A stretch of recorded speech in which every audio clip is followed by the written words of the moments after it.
So you're saying it's not surprising, right? Yeah, you're you know what? basically calling Alex out for that. No, you know what? I think it is. My next answer was going to be I'm surprised that I'm hanging on to every single one of Michael Jordan's words when he comes on NBC. Yeah, my third surprise is, Shohei Ohtani's still a free man. Yeah, free either.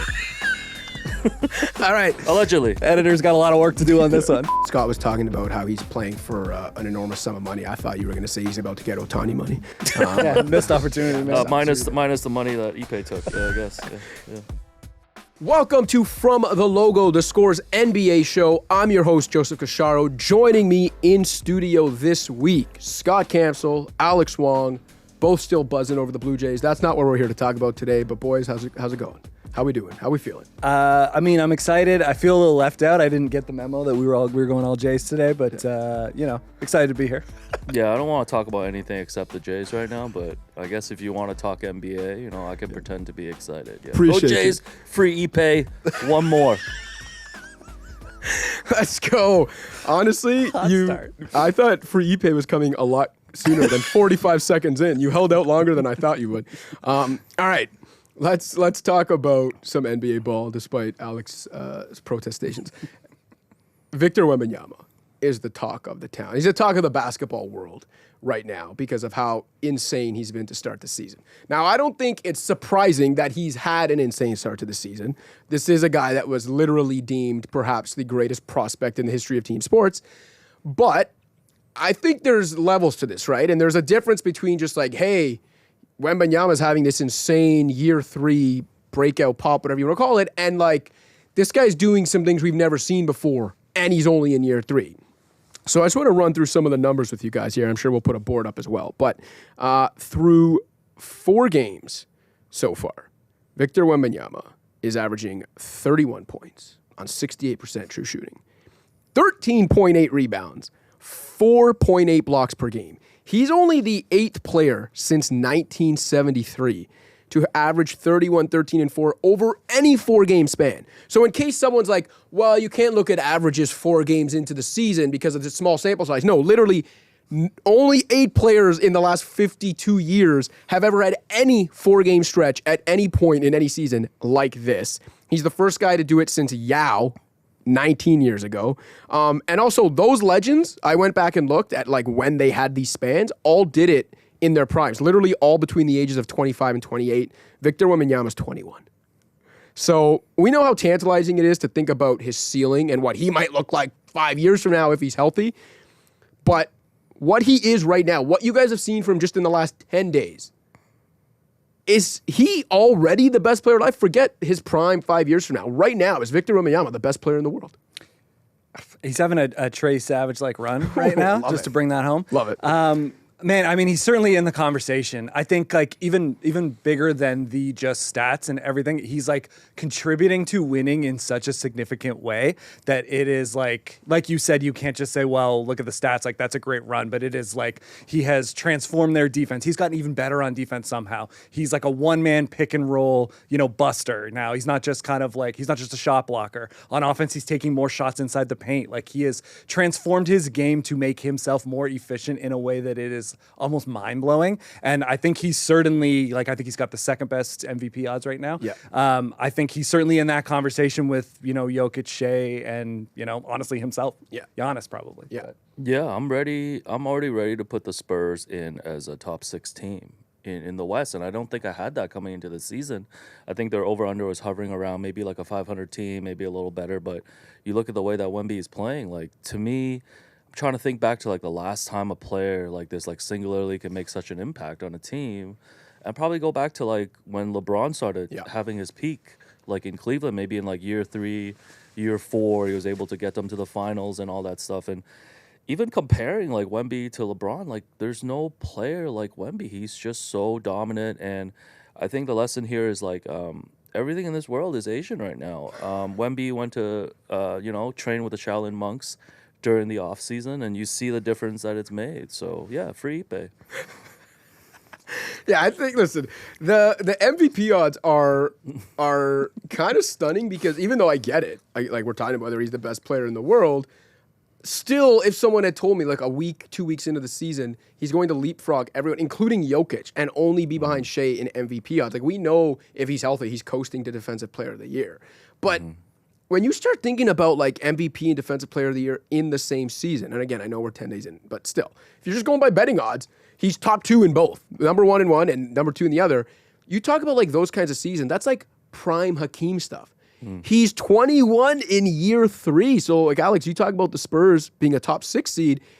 If he's this good, say, for the rest of the season, like, he can still get better in the future, but he's just this good the rest of the season, what's the ceiling for the Spurs this year? Like, if he's actually MVP candidate, runaway Defensive Player of the Year, like 30, 13, 4, like, in that range, are the Spurs, like, a legit... What are they, like a fringe contender? Just because he's so transcendent, and in basketball, if you're that good, it's hard for your team to not be a contender. Yeah, I mean, I would love a score bet to have a parlay for me to take Wemby for MVP, for Defensive Player of the Year, and maybe even Most Improved. I feel like once you start doing the awards talk, like that buzz is gonna come. But to your question, like, you know, in the playoffs, a lot of it sometimes it's like, oh, best player in the series.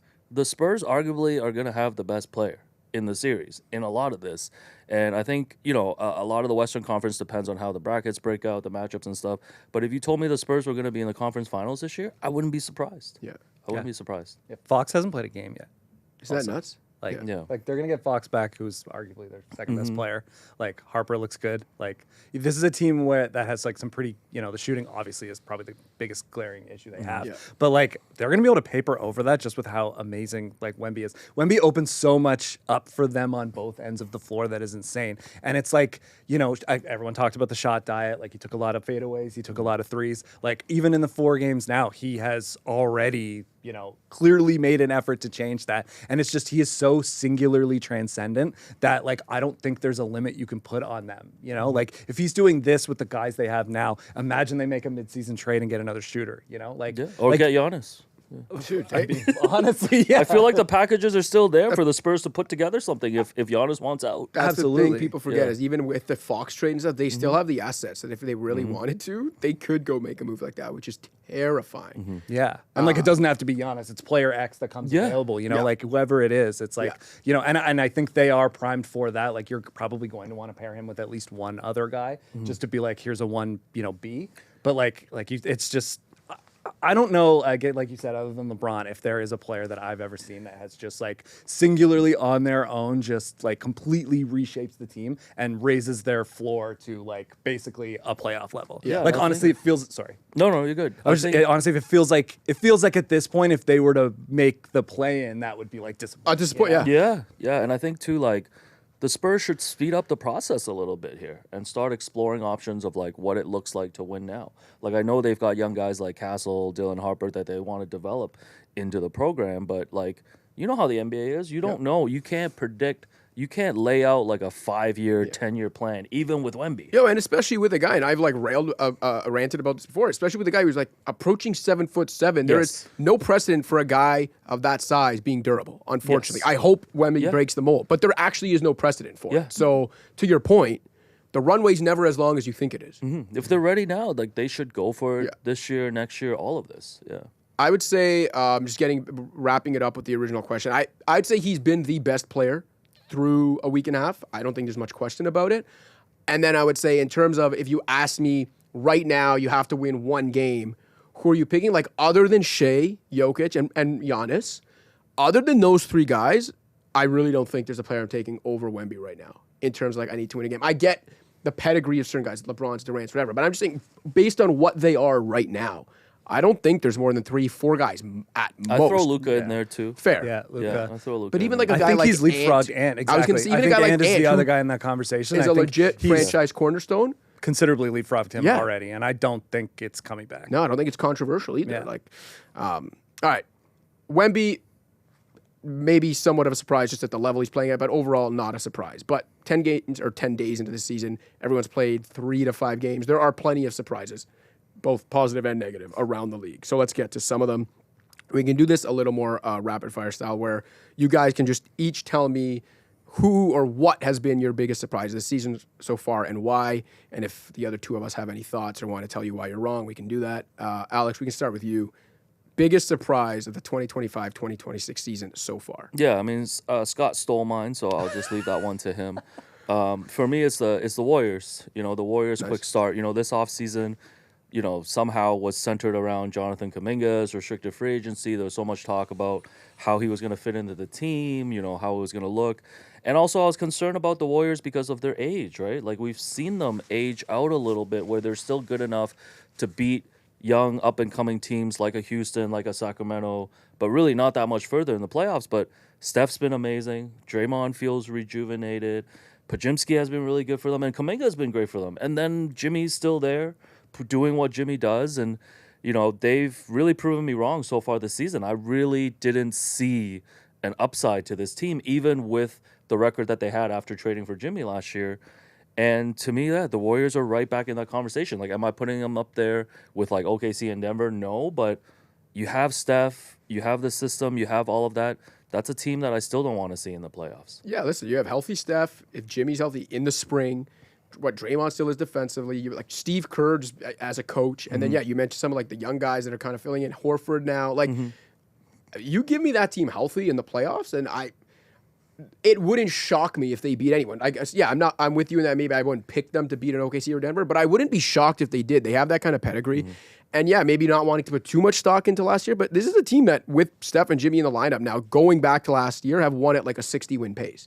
Like they're starting to put together a track record of they're just a contender if they're healthy.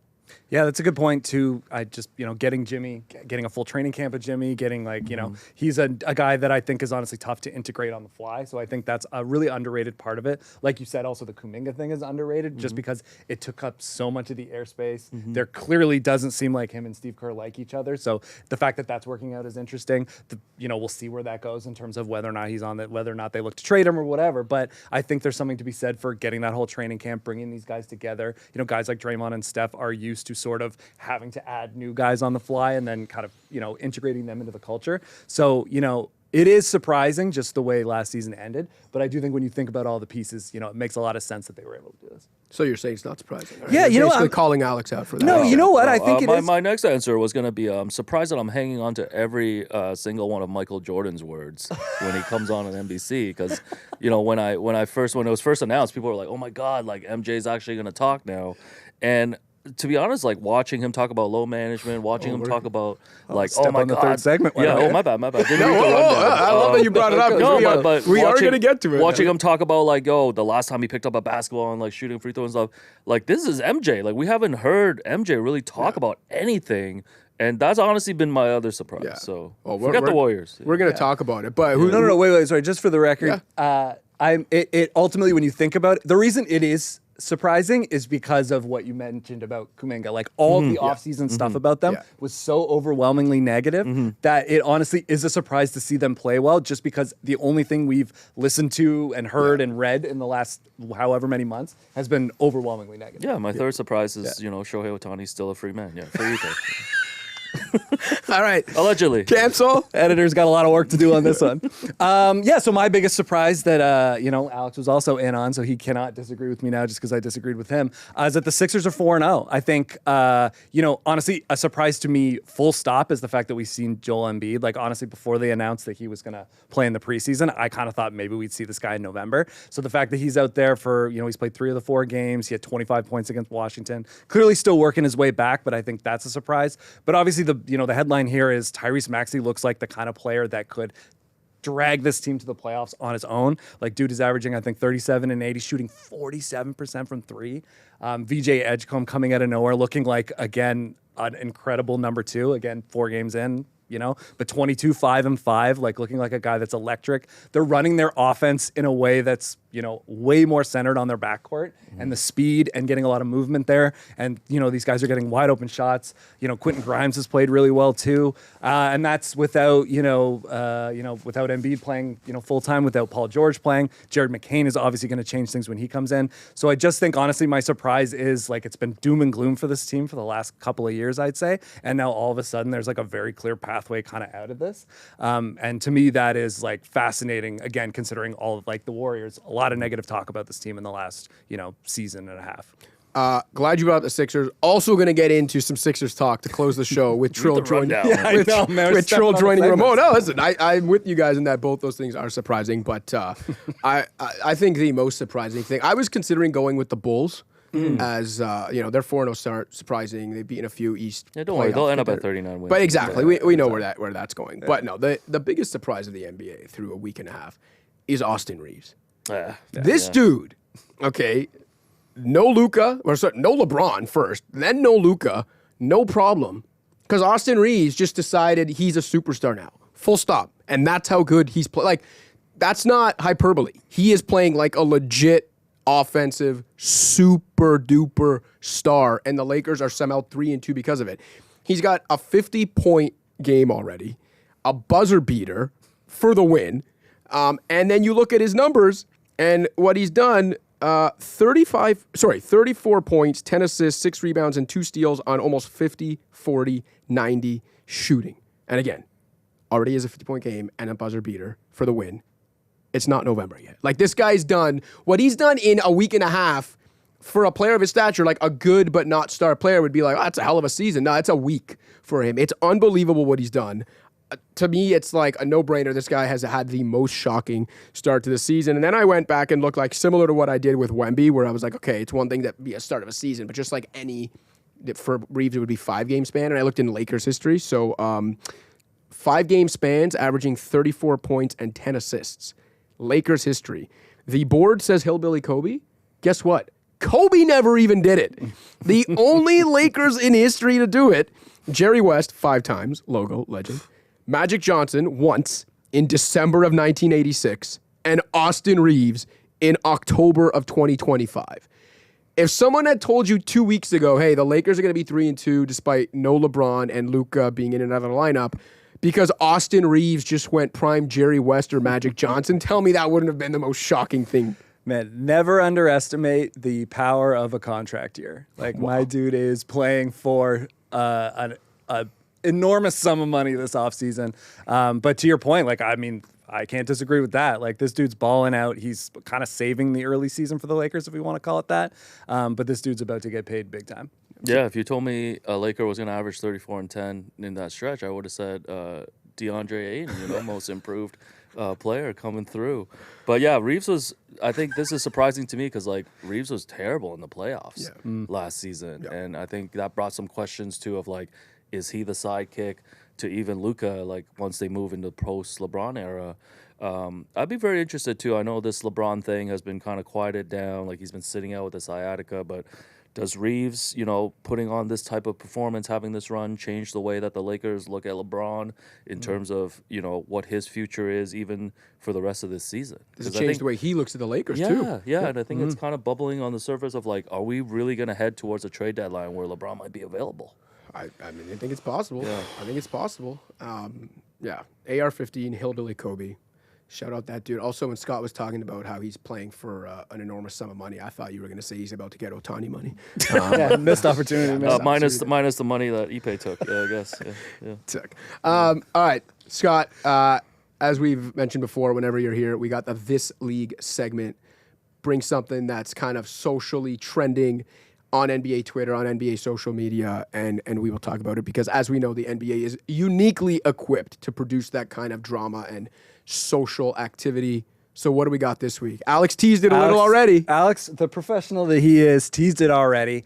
But this week, I wanted to take a look at, that clip of Michael Jordan that's gone viral everywhere. It's been clipped everywhere. Talking about load management. I think in probably the most cliche-ly Michael Jordan way, he doesn't like load management. He was always a proponent of playing every day so that he could, A, play in front of the fans, but B, play in front of the road fans that he could shut up, I think was a big point of that. That paid their hard-earned money. Yes, they paid their hard-earned money to be there, which is a spirit I very much appreciate, absolutely. And I think, I'll put it to you guys, I guess, before I get into it. But I just was curious what you guys made of that and whether or not you feel like there was anything, I don't know.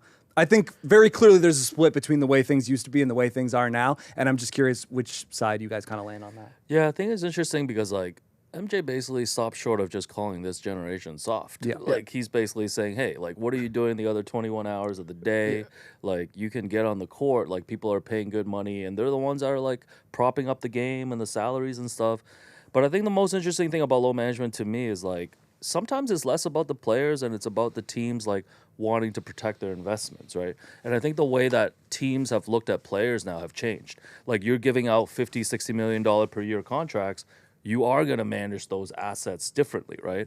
Where I think in Michael Jordan's era, not that he wasn't making a lot of money and stuff, I don't think teams thought about players in that way, right? So Michael aside, like, he's an outlier, obviously, super competitive dude. He's going to play every day. But I do feel like players sometimes do get a little bit too much flack for, like, the load management stuff. Because sometimes it is a collaborative effort between the team and the player.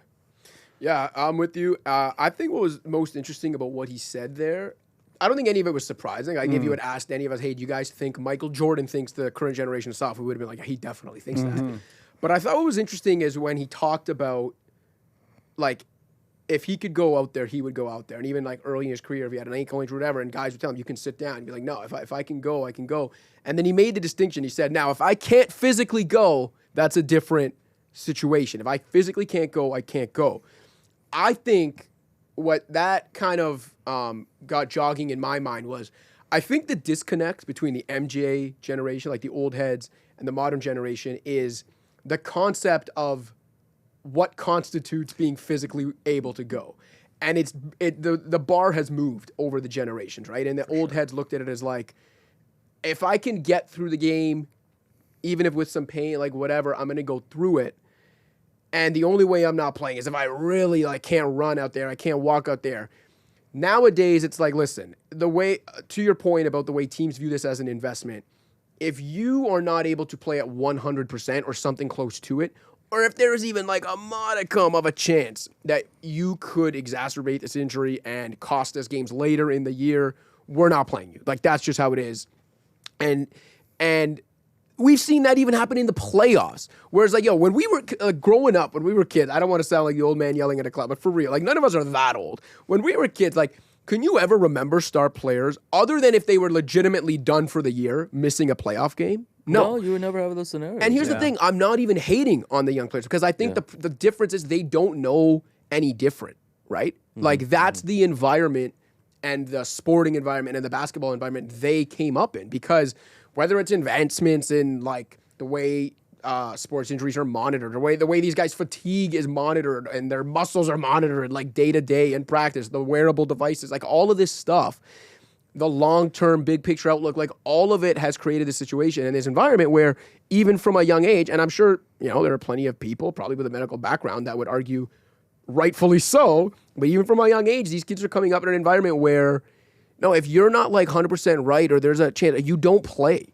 Yeah. And that's where the disconnect is, and that's where the bridge that I think is never going to be like, brought together, right? Yeah. From the old heads and the new heads. It's like what they consider physically able to play. That divide is never being bridged. Totally, yeah. And to me, it's kind of twofold. Like, number one, it's exactly what Alex said. These teams, you know, not to dehumanize the players, but they are massive investments. Like, you know, if you're paying a guy, you know, $200 million over 5 years, you're going to manage that asset in a way that maximizes both winning and, you know, the financial gain for the team.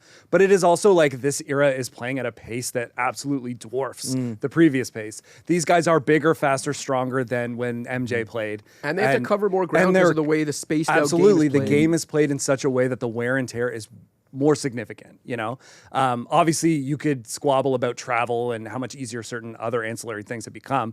But there's also just less of a focus on the regular season. It's like there are going to be schedule losses, and it's like, well, then why don't we just manage our team? Like, a lot of load management is very logical, and it is very team-based. So, you know, like I think you said, players get too much flack for it. I totally agree with that. But it's also a different game. Like, it's not apples to apples anymore. And while I appreciate the spirit where MJ is coming from, I think we can all agree the biggest problem with load management is the idea that, like, fans buy tickets and have no clue if the players they're coming to see are going to play. I just think it's not the same. Like, things have changed, you know? Yeah, imagine showing up to an arena. We've seen this. It's like fans here in Toronto, like the Greek population, come to see Giannis, and there's been times that they end up having to see Thanasis.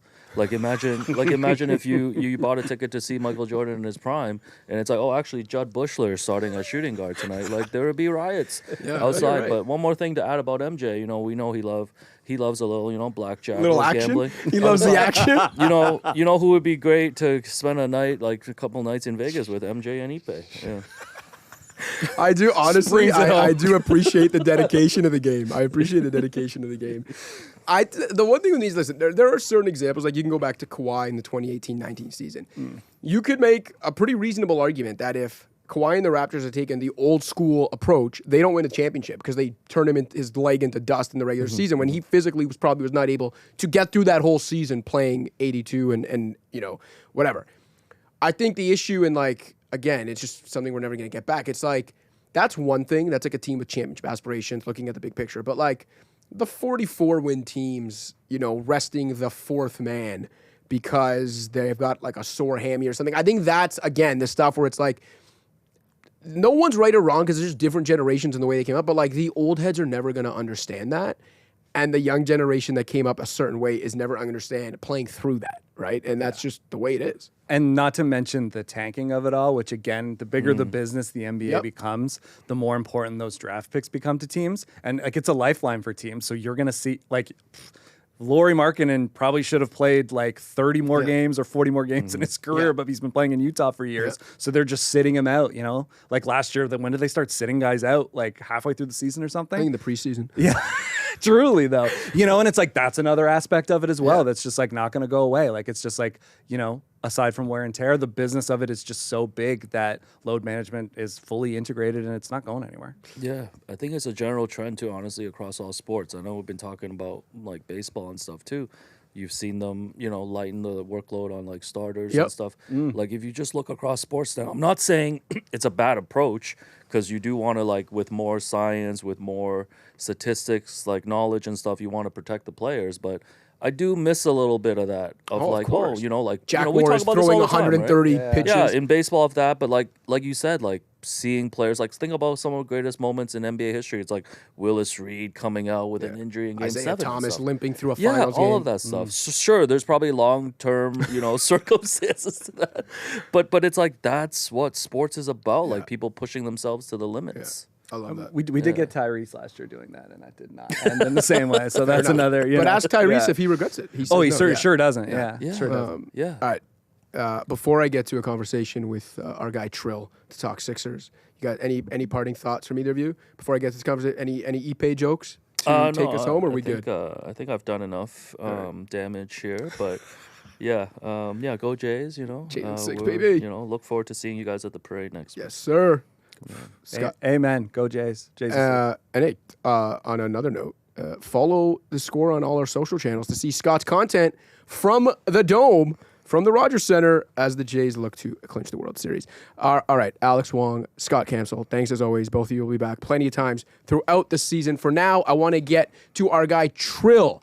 You know him from the You Know Ball Pod, here to talk Sixers, his beloved Sixers, 4-0. Trill, what's good, man? Not much, dude. I feel like a lot's good for you. I feel like a lot's good. Well, first off, I did not expect to be here sitting with you talking about positive things regarding the Sixers. I feel like coming on your show is like the ultimate seesaw in terms of what we talk about every time that I come on.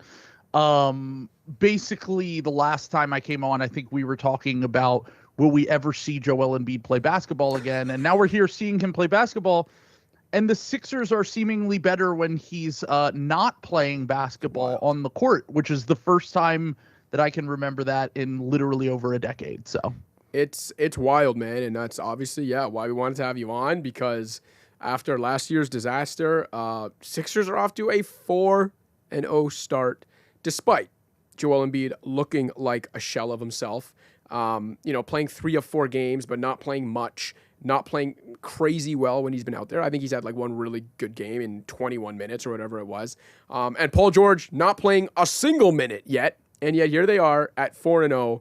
And I wanted to talk to you about why and how that is. And I know there are a few things we can get to. Obviously, Maxey at the forefront of that. But kind of running down the list of things here and what your opinion is on how they've been able to get off to this hot start. The first is that we can acknowledge it hasn't exactly been a murderer's row from a schedule perspective, but you know what? You got to beat who's in front of you, and if you look at their next 3 games, home to Boston, at Brooklyn, at the also undefeated Bulls, which is hilarious, like, they got a chance here to build a cushion. And in the Eastern Conference, you get 7 games over 500 at any point in the season. I think you might actually get an automatic ticket to the postseason. Like, I think that's one of the things in the NBA collective bargaining agreement. Get 7 games over 500 at any point in the season in the Eastern Conference. You just clinch a playoff spot. Yeah, it's basically like the NFL on, a 17-game schedule with how bad the East is this year. Yeah. But no, the way that I look at this Sixers team is basically I came into the season saying expectations low. Let's look and see what we have here with this young core. See how VJ looks as a rookie. See if McCain can get back and healthy and in the rhythm. He hasn't even played so far. Basically, I think the last time that he was even practicing before today was a month and a half ago. So I had very low expectations. I was just looking at this season as kind of a feel it out season, see if we can ever get Joel Embiid and Paul George back out onto the court.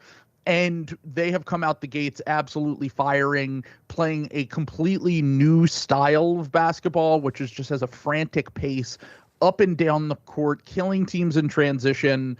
Basically, their entire roster is made out of scorers/shooters and then energy, like beat you on the glass, help defense guys right now.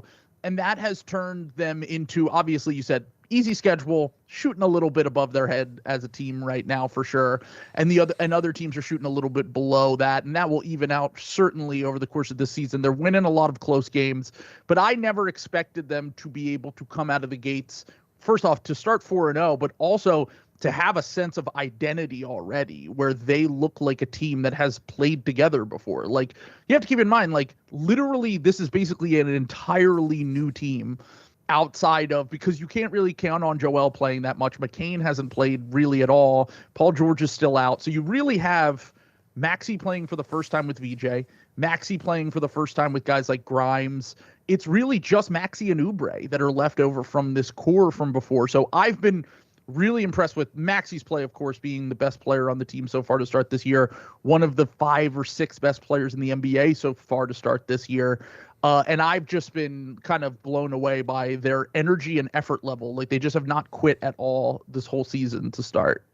Yeah, I think you made a couple of good points early, even when you were talking about the stylistic change. I think when we talked last year, one of the things we talked about is that somehow, some way, this team obviously needed to get a little younger, but they needed to get more athletic and a little more energetic. And I think, like, small sample size, but it looks like they have checked those boxes. They are definitely more athletic than they were, more energetic. Edgecombe helps there as well.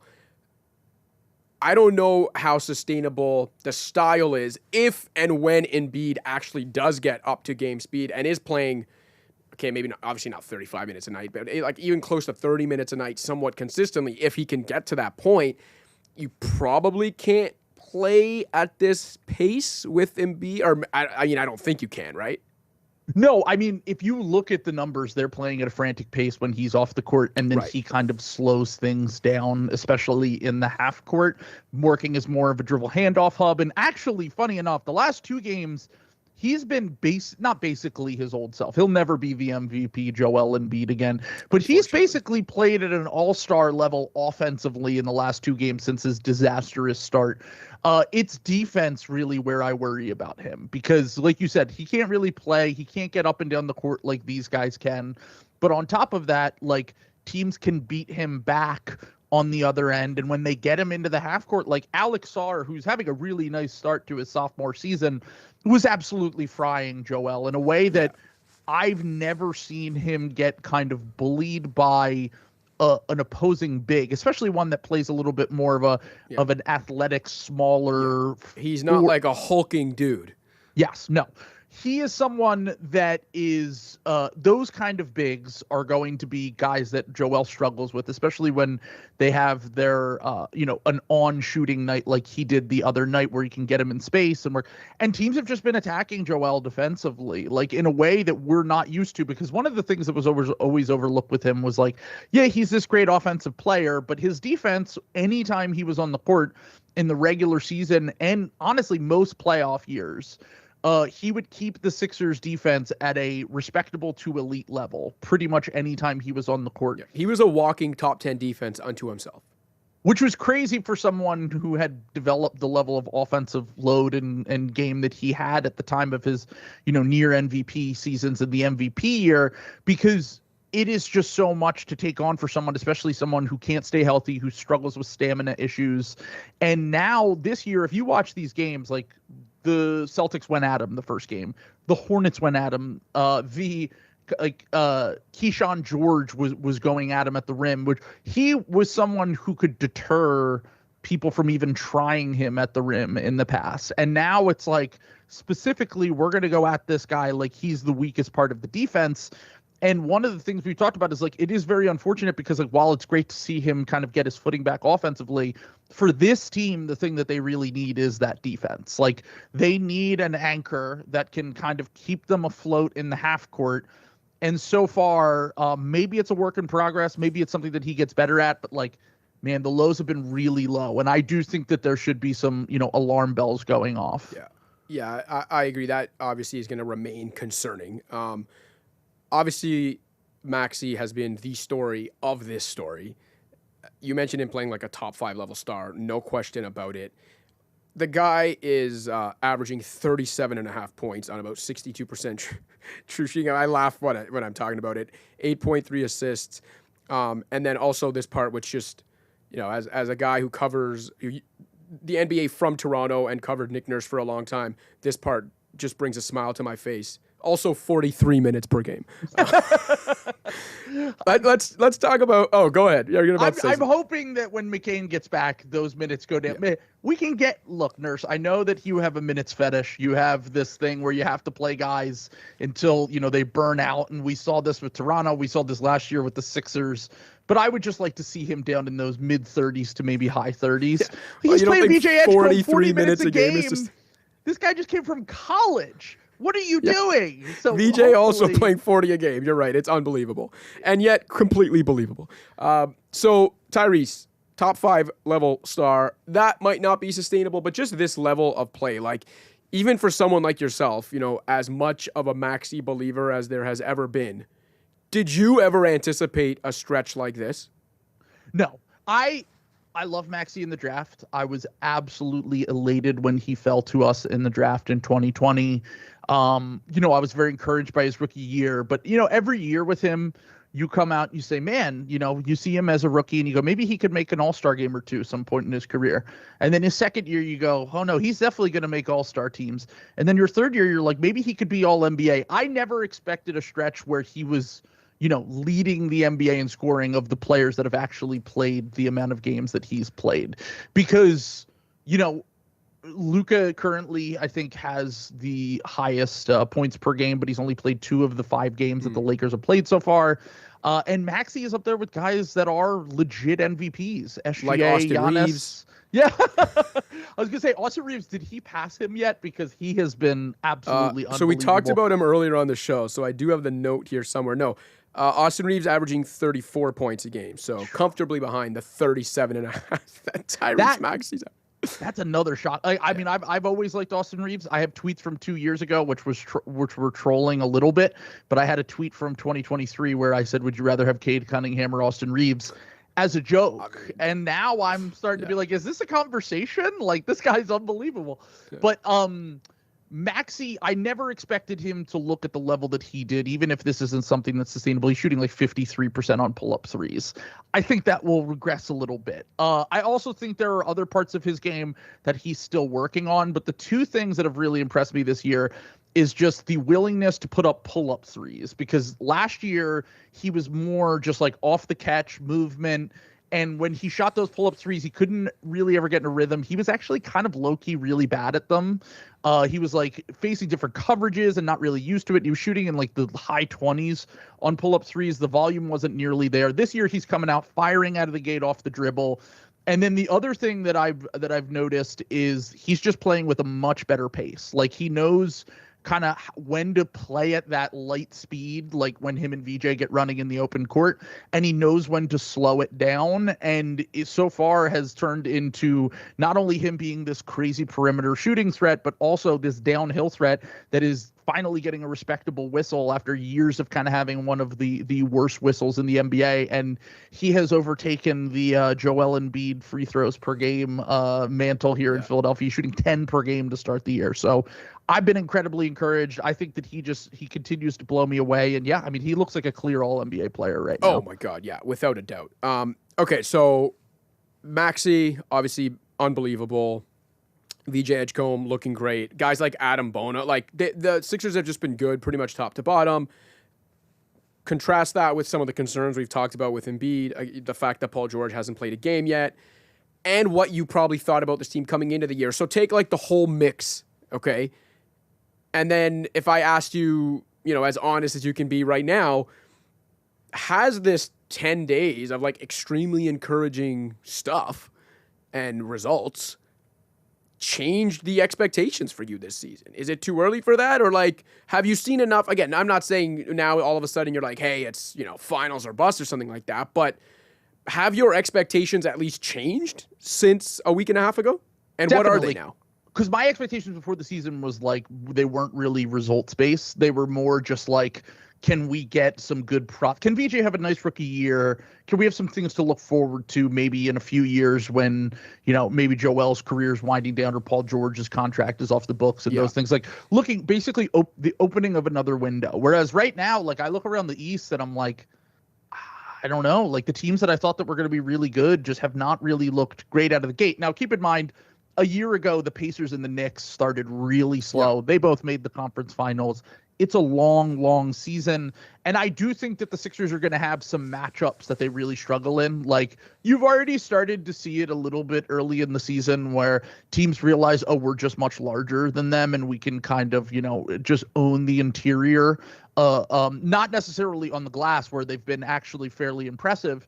More so like the mismatches, like when we play the 3-guard lineups, Franz was going at VJ the other night.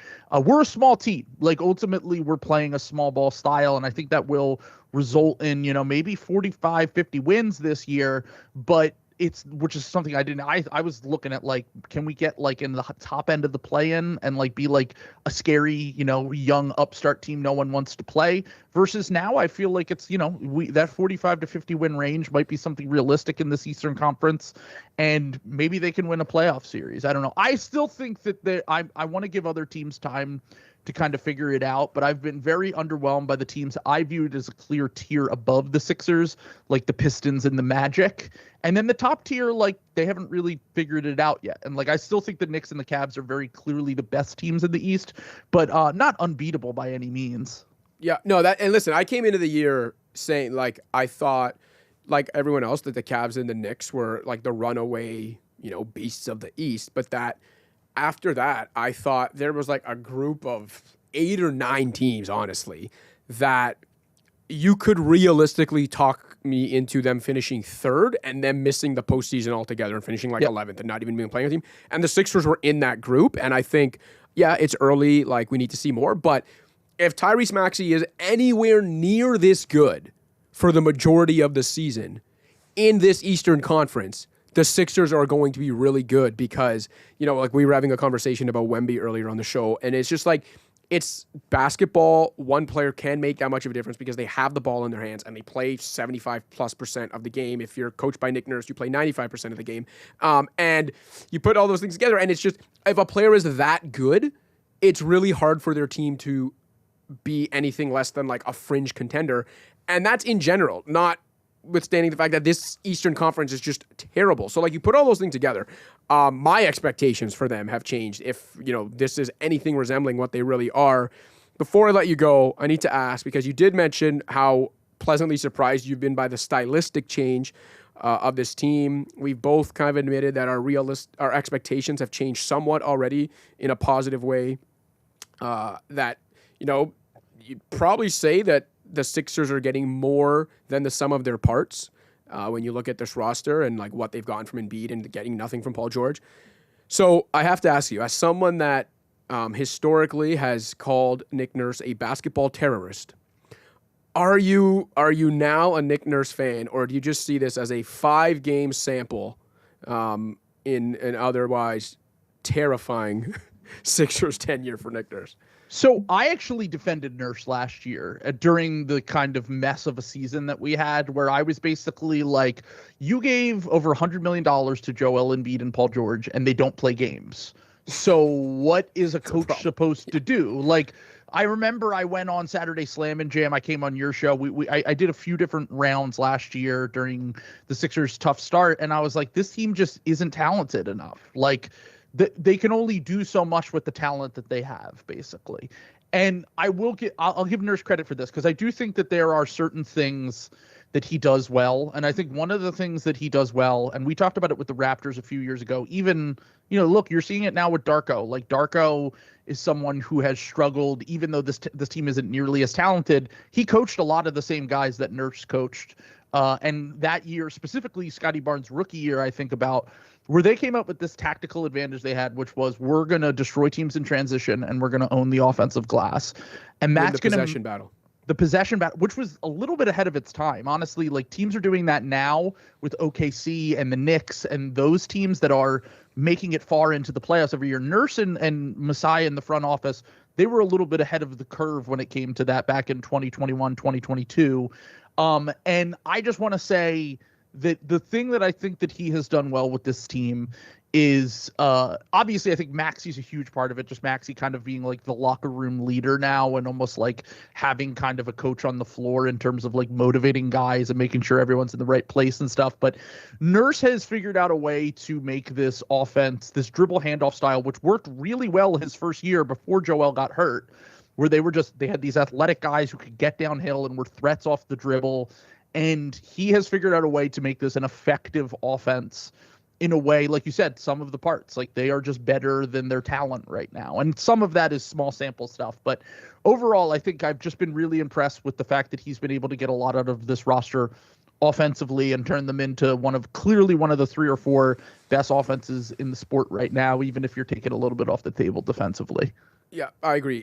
Can't help but be impressed what Nurse has done, what Max has done, what this team has done through a week and a half. Trill, always impressed with your appearances on this show, and I'm sure we'll have you back on at some point this season, either to continue discussing the high-flying Sixers, or in the vein of the roller coaster that is your appearances on this show. We'll probably be talking about them for some reason being, they're 4-0 or 5-0 right now, and we'll be talking about them being 7-32 or something. That's just the way it goes. Perfect. You go on the show. Thank you for having me. Go Jays. And also, I just want to say, pay Quentin Grimes. Whether you're the Sixers or another team, he's a good NBA player. I want to get that message out there. Someone has to. I agree with you, buddy.